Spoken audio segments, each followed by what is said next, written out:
Every day when you log into ChumbaCasino.com, the ultimate online social casino, you get a free daily bonus. Imagine if you got daily bonuses in other parts of your life. I chose French fries over loaded French fries. I asked Stuart from accounting about his weekend, even though I don't care. I updated my operating system without having to call tech support. Collect your free daily bonus at ChumbaCasino.com now. And live the Chumba life. VGW Group. No purchase necessary. Void where prohibited by law. See terms and conditions. 18+. And now, Mystery Theater.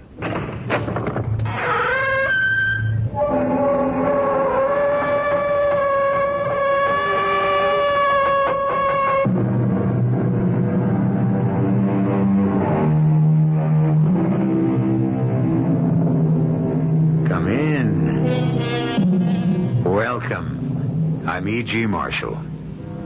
It is the fashion today, dating from Freud, to consider that insanity is not hereditary, even the predisposition to it. But the great Sigmund Freud died less than 40 years ago, and before him, the taint of madness was accepted to run in families, passed on down through the generations like some congenital disease. Whether the belief is true or not, there is a harrowing story of such a family. But, Dad, Mr. Monkton is your best friend. Has been all your life. Jim Monkton is one thing. He escaped the curse, thank the Lord.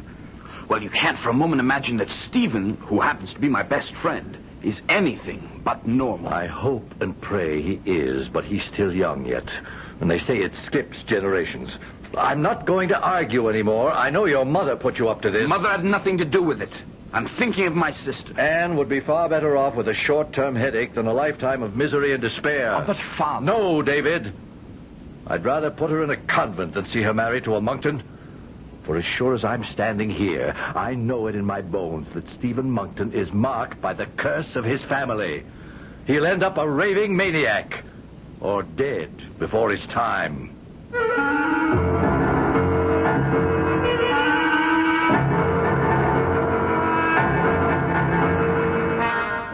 Our mystery drama, Mad Monkton, was especially adapted from the Wilkie Collins classic For the Mystery Theater by Ian Martin and stars Christopher Tabori.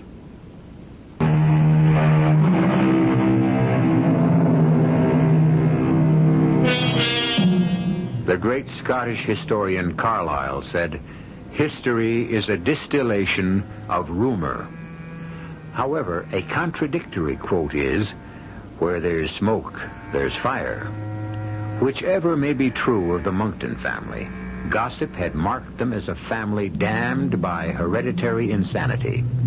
Every kind of insanity had cropped up through the years, monomania being the most common.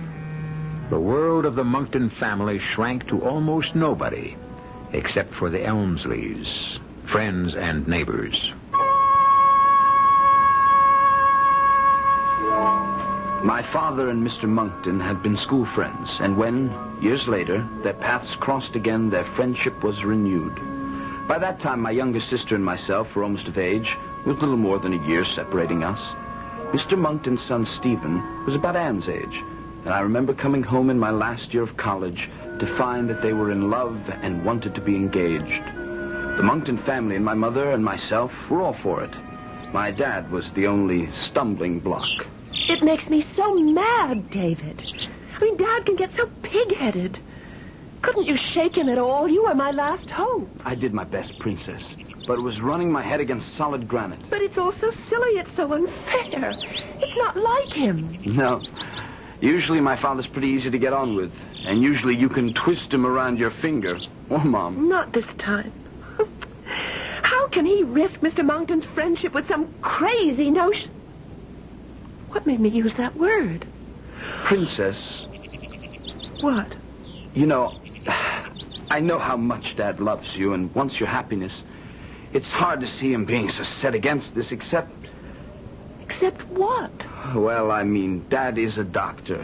He has a lot of special knowledge none of the rest of us have. Maybe... David Elmsley? Do you dare to stand out here in our garden and suggest in front of God and everybody that your best friend is... All right, hold it. Just let's get a couple of things straight. First of all, You're my first interest in this. Second, sure, Stephen is a friend, but not my best one. I'm away at college most of the time, except summers like this. So you're against me, too. No, I'm not. For all I can see, Stephen's a darn nice guy.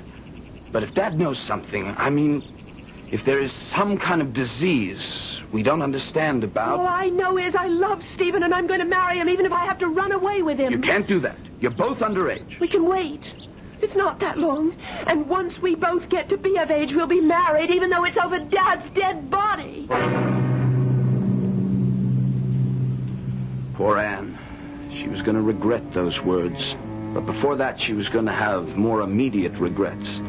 For as soon as my father refused to give his consent to the engagement, and naturally was forced to reveal his reason for it, Monkton Abbey was closed to our family forever, and Stephen forbidden to go near any of us. Anne was beside herself till I worked out a little subterfuge. I returned to college and wrote my father that I was having a series of strange headaches, which brought him post-haste to diagnose them. So while he was away, my mother could arrange to let the two lovebirds meet. David was an angel and got Dad out of the way for a day or two. Now, Stephen, what are we going to do? Well, wait till you're 21, and then I'm going to carry you off like a knight in the old stories of daring do. If your father will let you. I'll be 21 in less than 4 months. There's nothing he can do to stop me. Nothing either of them can do. But would he try? I don't know. He's awfully angry with your father, and he can be just as stubborn. That damn legend, you know? It bothers him, and Dr. Elmsley hit him right where it hurts the most, in his pride. But what started it all? Heaven knows. The things I've heard I won't shock you by repeating, but there's no proof for any of it. It all started so long ago. And it never would have amounted to anything, I suppose, if people weren't so jealous. Because your family's always been so rich and powerful. Something like that. Lord knows there's enough money. We're rolling in it. We can live like whatever we please, wherever we please when I come into it. Unless your father's still angry enough to cut you off. Well, who would he leave it to? There's only Uncle Alfred left. He's off in Europe somewhere and rich enough in his own right. What's he like? Ooh, a monster. My esteemed uncle is enough to give the whole family a bad name just by himself. I've only seen him twice. I honestly think he is so completely evil, my father pays him off to keep him out of the country. Let's not worry about Uncle Alfie. He's not any part of our problems. Prophetic words again. If poor Stephen could only have known, if any of us could have known the future when Anne wrote me of her meeting with Stephen. But we didn't. And if he had, this story might never have happened.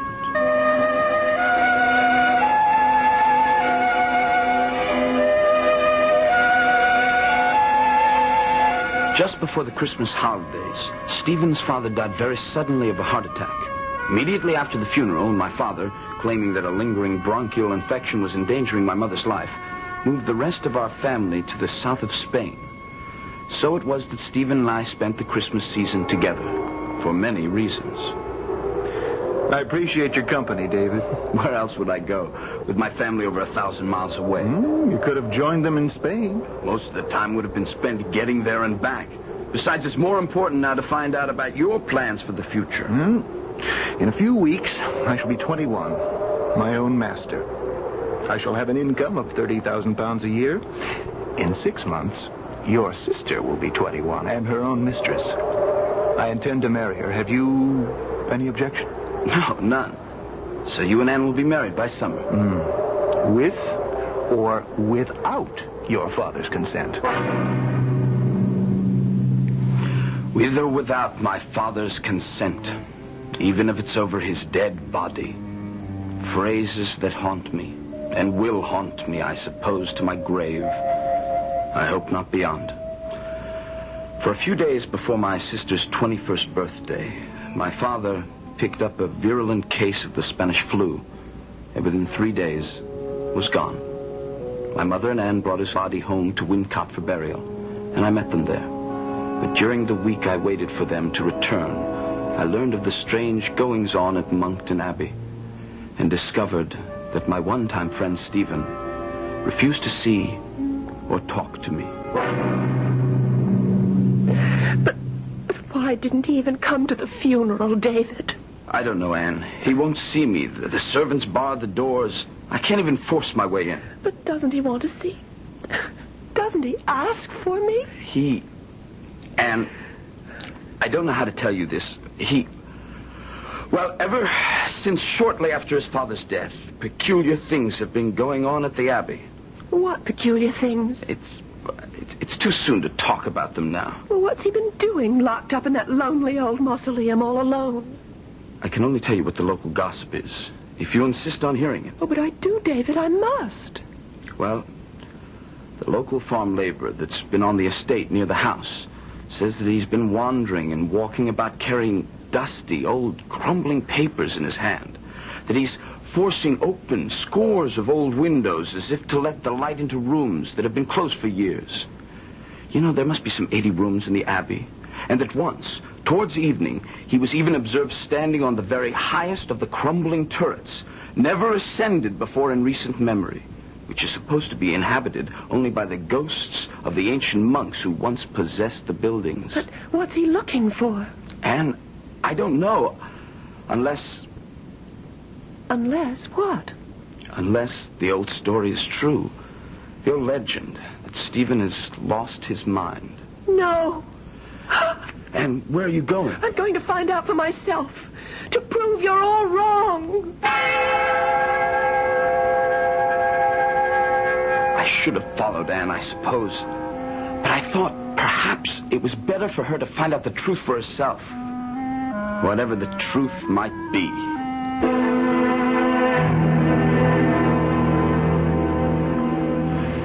She came back later that evening, her face gray and haggard, but composed. I saw her ride up the drive and went down to the stable to help her dismount. Well, did you see Stephen? Yes. We're not going to be married right away, of course. It's only decent to mourn Father a while. You sound strange. Is Stephen all right? He will be. You mean he is insane? No. He has to go abroad for a few months to settle an affair of honor. And then he'll come back and we'll be married. Are you sure? I hope I am. And There's nothing more to be said, David. It's just going to take a little time. You must go back to college and finish, and by that time, then we'll see. It'll work out. It's got to work out.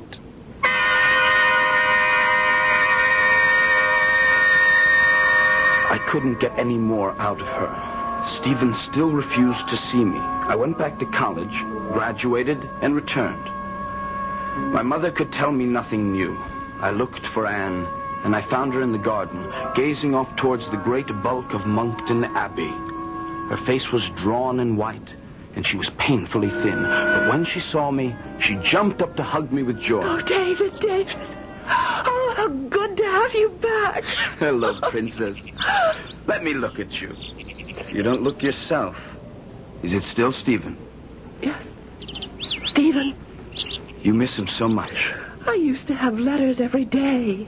Then less and less, and now I haven't heard from him in over a month. Well, perhaps it's just as well. No.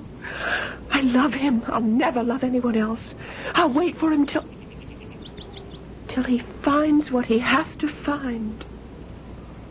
What is he doing in Europe? I can't tell you. That's his secret. Where was he when you last heard from him? Italy and Naples. David, aren't you going to Europe? Yes. I've been planning to travel a bit before I settle down to the law. Then find him for me, please. I might as well start at Naples as any other place. Oh. My best language is Italian anyway. All right. If I find him, then what? Tell him I need him and I want him. I want him to come home and marry me. Tell him it doesn't matter, that we'll learn to live with this ghastly thing somehow. And that was the most I could get out of my sister. whatever this ghastly thing was. So I went to Naples, and as chance would have it, my first day there, I had news of Stephen. I ran into Chip Travers, an old friend from school, now with the embassy. We had lunch together, and I asked about Stephen. Heard of him? My dear Elmsley, we can't even comb him out of our hair. What do you mean? Well, the man has an obsession. A sick one, I might add. Frankly, I'd say that old Monkton has gone round the bend. He's as mad as a hatter.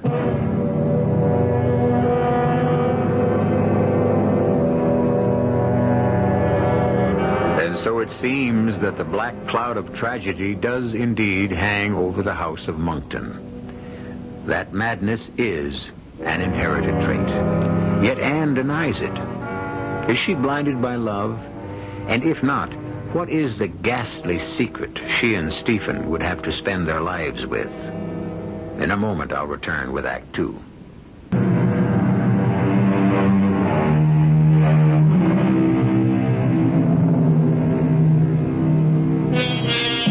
Monomania, an insanity in which the psychotic thinking is confined to one idea or group of ideas.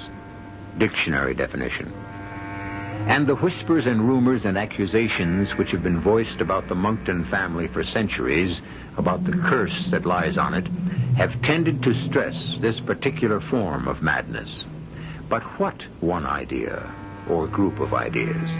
What is the dread obsession that has seized his forebears and apparently has reached into modern times to fester now in Stephen Monkton's brain? Why do you say that? And why should he be bothering the embassy? Well, you know he had an uncle, a pretty bad lot. He's been traveling around Europe for years. Yes, Alfred Monkton. That's our boy. Apparently, one of his past misdeeds caught up with him, and he got himself shot in a duel somewhere in Italy. News of it reached Stephen, and he arrived here a few weeks ago.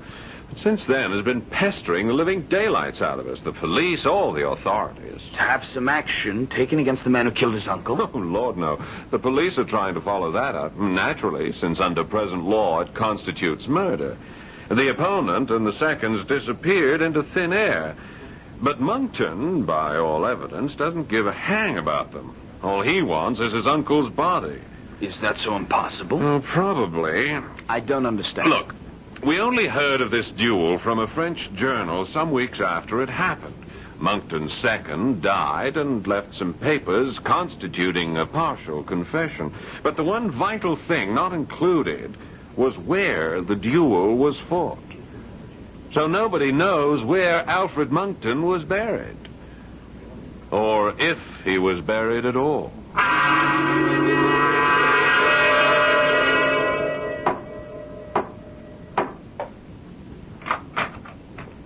Yes? Stephen, how are you? David Elmsley, how good to see you. But you're not alone. Of course I am. Who would be? Oh, if you mean Anne. No, I'm sorry. She isn't here. No, I didn't mean Anne. Come in. Come in. Thank you. Sit down. Sit down. There, by the reading lamp, by the fire. You must tell me all about home and Anne. As I crossed the shadowed room, lit only by the one lamp, my spine was still cold from that peculiar moment at the door. The moment when Stephen, at first so obviously glad to see me, had let his eyes wander for a moment and stay fixed at a spot over my shoulder, as though someone stood there, behind me, watching, waiting, for what? David, what brings you here to Naples? Oh, part touring the continent, part a promise to Anne. You haven't written her in a long time. No. She's pretty heartbroken, Stephen. No more than I haven't written because for all my searchings, I've nothing to report. She sent you a message, Stephen. Oh. May I see it? Well, it's a verbal one. She was afraid her letters were going astray. What's the message? She said, tell him I need him and I want him. Tell him to come home and marry me. Tell him it doesn't matter. We'll learn to live with this ghastly thing somehow. Yeah. She still believes. What? That I'm not mad. I don't quite know what you mean. Well, sometimes I begin to wonder myself. Stephen, what is it you're looking at over my shoulder? There's nothing there. There's nothing that you can see. But, since you're here, since Anne sent you, you have a right to know. Only, before I tell you... No, don't leave your chair. I want to make an alteration. Do you mind sitting in a strong light? No, it's quite dark in here anyway. Well, then just wait a moment. I won't pretend I was, well, what's the word? Uneasy? Shaken? Or to be totally candid, frightened. Especially as I watched my friend's preparation with the extra light. The wild glitter of his eyes and the dark shadows beneath them. From an adjoining room, he brought a large reading lamp, then 2 candles from a table and 2 more from the mantel, placing them between us. His hand trembled so much, I had to light them for him, and at his direction take the shade off the reading lamp. At last he seemed satisfied, and we sat down. He started his story without hesitation. Has Anne told you anything of why our marriage is delayed, why I'm here? No? I came here to find the body of my Uncle Alfred. Yes, I know that much. And the duel. And that no one knows where it took place. Who told you that? Chip Travers, an attaché at the embassy. He said something about your uncle's second having made a confession. Oh, yes. His name was Foulon. He died in Paris 2 days before I located him. The confession he left failed to tell us where the duel had taken place. Yes, but he must have given you some idea. Oh, if only he had. I have the whole document here. You can read it later. Was it fought honestly? Well, apparently. If any duel can be considered so. They tossed for first fire. My uncle lost. They were placed 30 feet apart. The winner of the toss advanced 10 paces and fired. Had he missed, my uncle could have walked right up to the other and shot him through the heart or head as he desired. But he didn't miss. No. My uncle was dead before he hit the ground. Monsieur Foulon then states that he tore a leaf from his pocketbook describing the circumstances of the death and pinned it to my uncle's chest. Then they started with their plan to dispose of my uncle's corpse. Well, go on, Stephen, go on. I can't. That's where it ended. David, I've hunted. Heaven knows I've thrown money around like a drunken sailor, and a rich one at that.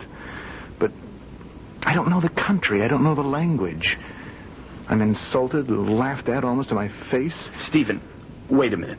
Can I ask a couple of questions? Of course. How often have you seen your uncle? Twice. When I was a child. Did you like him that much? Like him? I hated him. As the family did. He disgraced our name wherever he went. He was a liar, a cheat. For all I know, a murderer. I gathered from my friend that's sort of the official attitude, too. I don't care about their attitude. What I'm trying to say is, maybe you are being given the runaround, but maybe they don't think you're in earnest. Not in earnest? Come with me. I'll convince you. He leaped to his feet, grabbing a candle, and hustled me into the next room. On one side of his bed was a packing case at least 7 feet long. The top was open so that I could see the case contained a lead coffin, magnificently emblazoned with the Monkton arms, and on a plate the name, Alfred Monkton, with his age and the manner of his death inscribed underneath. Now, I must tell you the secret so that you don't think me completely mad. What is it? You're looking over my shoulder again as if... Look at me, Stephen, please. Yes. Yes, if you will just take your seat again with the lights between us. So. Now, you know the Monktons' reputation. Stephen, let's spare ourselves all the old wives' tales. I can't. You must be part of it now. Do you also know, or have you heard, the family prophecy? No. I can show you the original fading parchment. I will, but for the moment, it's easier to recite it. When in Abbey's vault a place waits for one of Monkton's race, when that forlorn one shall lie graveless under open sky, beggared of 6 feet of earth, though lord of acres from his birth, that shall be a certain sign of the end on Monkton's line. From mortal men, from light of day, the last Monkton shall pass away. Now, really, Stephen... For 1,000 years, at no matter what cost, no matter where he fell or how he died, at no matter what cost or sacrifice, in the vault, under the abbey at Wincott, lies every one of my ancestors. The succession of the dead in Monkton Valley Vault has never been broken.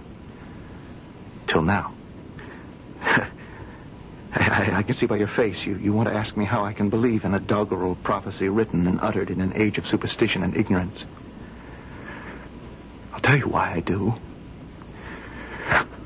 Because behind you, right at this moment, as he has ever since you came, confirming my belief, stands Alfred Monkton himself. Something about the tone of his voice, the fixity of his stare, his own total belief in what he saw, kept me from turning my head. At that moment, I, too, believed that if I looked over my shoulder, I would see... He stands behind you. Death glare in his eyes. As I've seen him walking and sleeping from the moment he was shot. What do you mean, from the moment he was shot? How could you? When your father whisked Anne away from me to Spain, I was at loose ends, waiting for Anne to come of age so that we could be married. I had to fill my days with something to do, and I was in a mood to clean out all specters, throw away the past. I decided to look in every nook and cranny of the abbey, clear out the debris, search my family history, and try to lay the ghost for once and for all. What did you find? Great cabinets and iron-clasped chests filled with loathsome secrets of horrors and darkness. Oh, damn.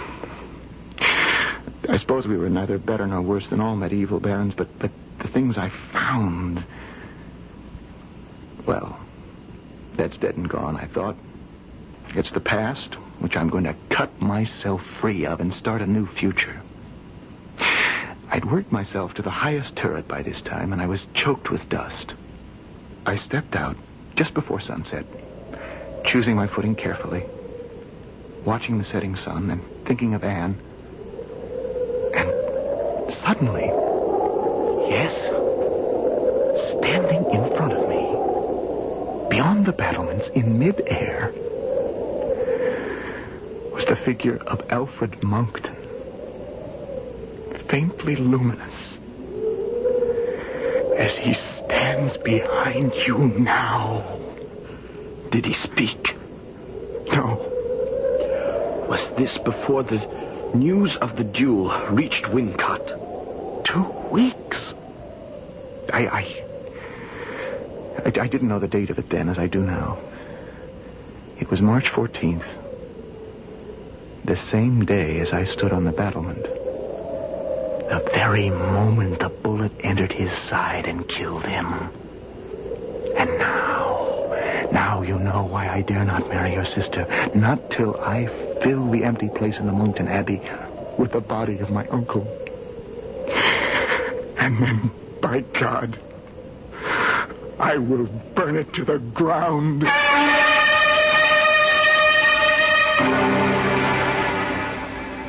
So now we know what the monomania of Stephen Monkton's is.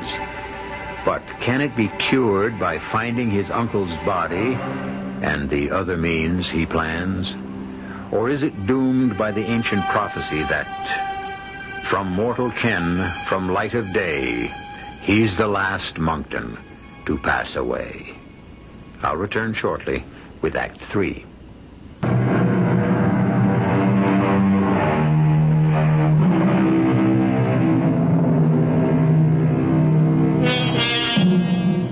David Elmsley, caught between his desire for his sister's happiness and a friend who held it in his hand, but suffered from what seemed to be a hereditary and incurable malady. But was it incurable? Was it only an aberration which could be disposed of by the simple means of finding an errant corpse? After I left Stephen that night, I sat and thought long and hard. I knew Stephen could no longer go this alone. Besides, while I could not believe the phantom, I was intrigued by the story of the duel and the missing corpse. I read all the papers Stephen had given me carefully before going to bed.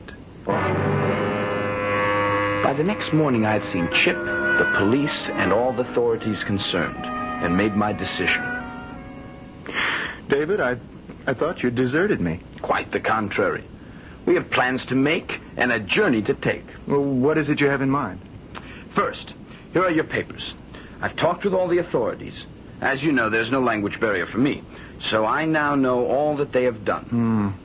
Nothing for all the money I've spent. Not true. Just misguided, I believe. Now look, the duel was arranged here in Naples 2 days before it took place. The police have concentrated on trying to find Count St. Lo, the other principal, and his second. So they have searched the road towards Rome. I agree with you that they were less than thorough. Where would you search?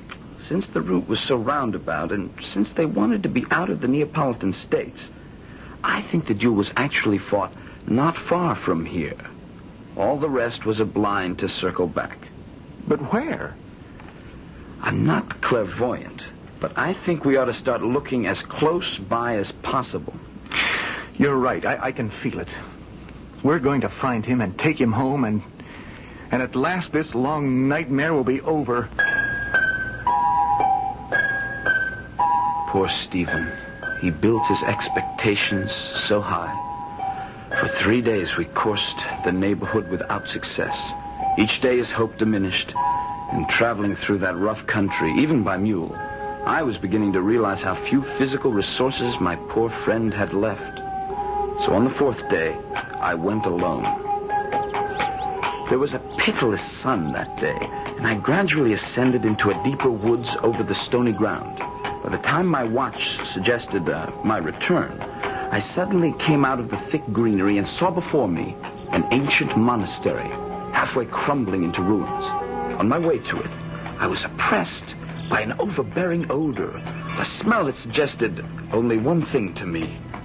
I turned my mule off the path to a building from which the odor came. It was closed, save for a jagged hole where the roof had broken in. By standing up in my stirrups, I could glimpse almost to the floor. The sight of horror grasped my gut. Stretched on a rude table supported by trestles was the decomposing body of what had once been a man. The sheet that had once covered it rotted away. Suppressing my desire to scream, I cleared my head with a pinch of snuff. Then I rode the mule down the hill to the monastery, and by its ancient gate, pulled on the bell cord. What is it you please to want? I'm a traveler who... We live in a miserable place. We have nothing to show travelers here. I don't come to see anything, except what I have already seen. Will you please come out, or must I force my way in? Are you alone? Yes, quite alone. No women with you? No, none. Then enter, by the grace of God.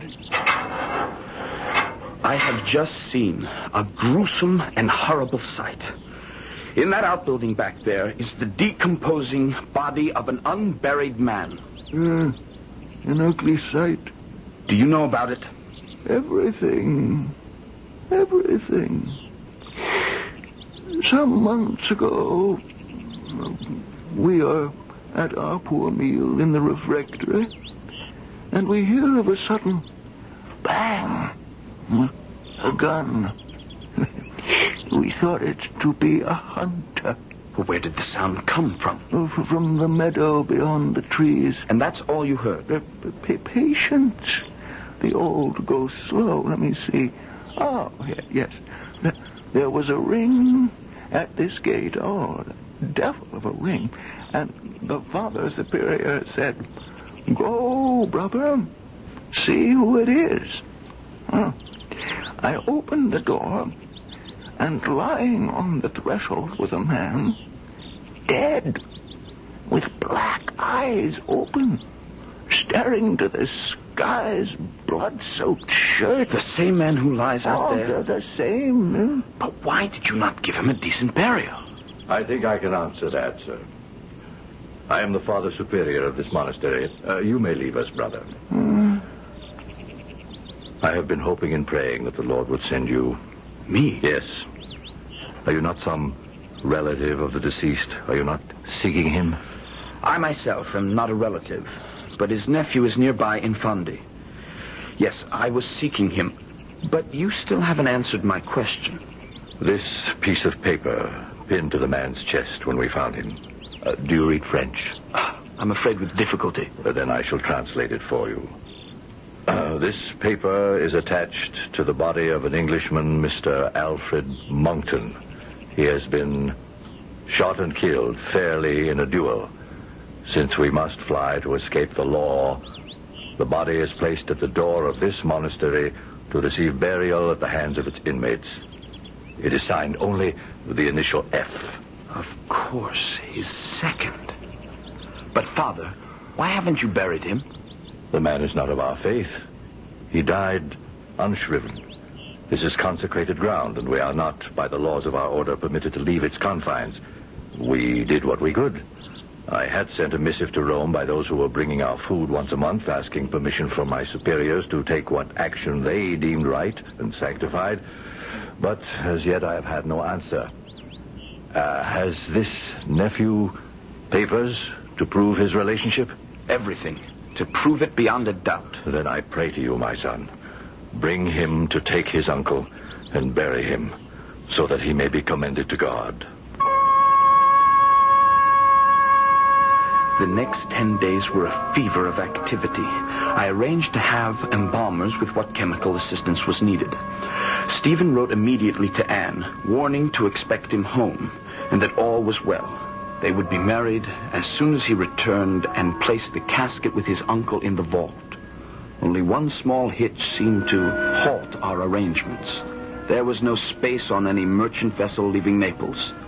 That was quickly solved by our chartering a stout little brig, and within a fortnight, Stephen, myself, and Uncle Alfred, casketed and boxed securely in his crate, were on our way home. But the end was not yet in sight. I can almost smell England. How much longer do you suppose? The captain says that's up to the wind. 2 days, 4 at most. Can't believe it's almost over. It is. Tell me, does the Phantom still appear to you? Oh, yes. Didn't I tell you he followed me everywhere? I shan't lose him till the empty place is filled in the Abbot vault. I'm tired, David, good friend. I think I'll go below for a while. Till later. Take a good rest. Your troubles are over. I'm afraid not quite, Mr. Elmsley. Why, Captain, you startled me. I didn't see you. I were waiting behind the bulkhead. I wanted to talk to you alone. Mr. Elmsley, we have a serious problem. And yes, what is that? You see, there's a Maltese boy aboard, a bad sort. He's told the whole crew that the packing case in Mr. Monkton's cabin contains a dead body. Now, we're in for some rough weather. There's a squall almost on top of us. It'll give us a breather.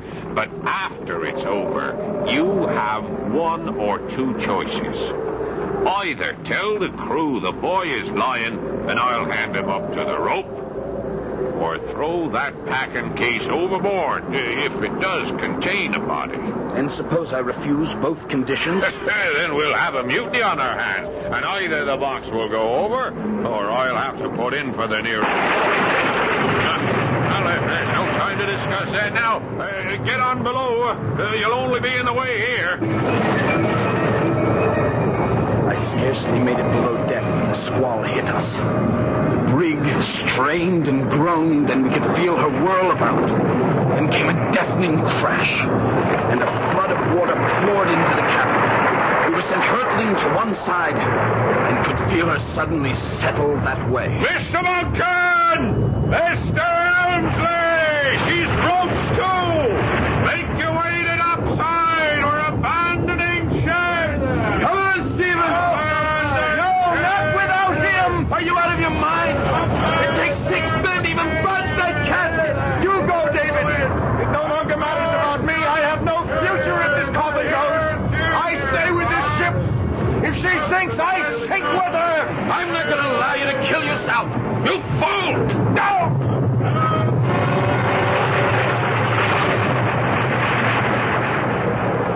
The rest was madness.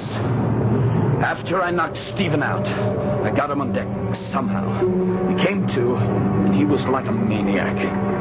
It took 5 of us to get him aboard the longboat and hold him as we pulled away from the ship. The squall passed as suddenly as it come up, and by that time the brig, dragged down by her broken mast and sail, and the water she had shipped sank to the bottom, taking Alfred Monkton with her.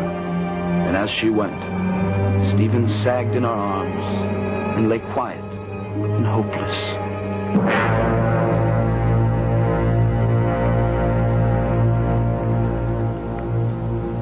I'm sorry I'm too late, Anne. I didn't get your message in time. It doesn't matter, David. He spoke of you at the last. He was quite lucid about what a good friend you are and how hard you tried to save him. I'm glad he's gone.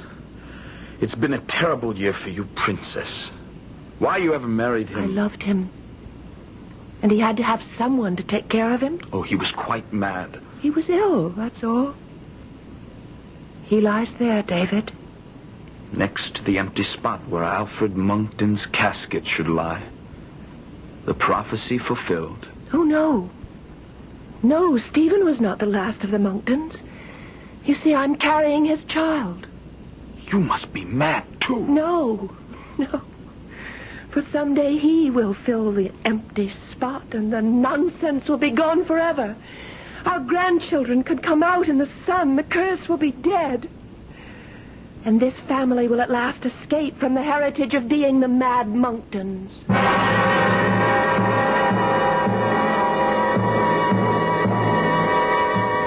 So goes the story.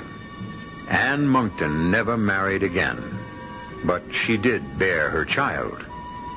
Was she right that the taint was ever removed, or had love betrayed her into perpetuating a legend?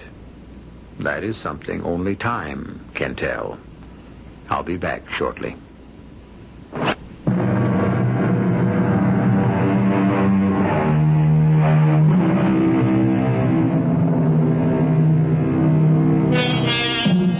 Just one addendum to our tale. Shortly after the events in it, a raging fire swept the abbey, and its ancient stone structure, weakened by the flaming heat and its own antiquity, collapsed in a mass of rubble. Fortunately, Mrs. Monkton and her young boy Stephen were away, visiting her brother, Mr. David Elmsley, and his wife in America, where David had gone to live. As far as I know, their heirs still live here. Happily, I hope, and especially for the Monkton family, ever afterwards. Our cast included Christopher Tabori, Marion Seldes, Russell Horton, Ken Harvey, and Paul Hecht. The entire production was under the direction of Hyman Brown. Step into the world of power, loyalty, and luck. I'm gonna make him an offer he can't refuse. With family, cannolis, and spins mean everything. Now, you wanna get mixed up in the family business. Introducing The Godfather at ChumbaCasino.com. Test your luck in the shadowy world of The Godfather slot. Someday, I will call upon you to do a service for me. Play The Godfather, now at ChumbaCasino.com. Welcome to the family. No purchase necessary. VGW Group. Void where prohibited by law. 18+. Terms and conditions apply.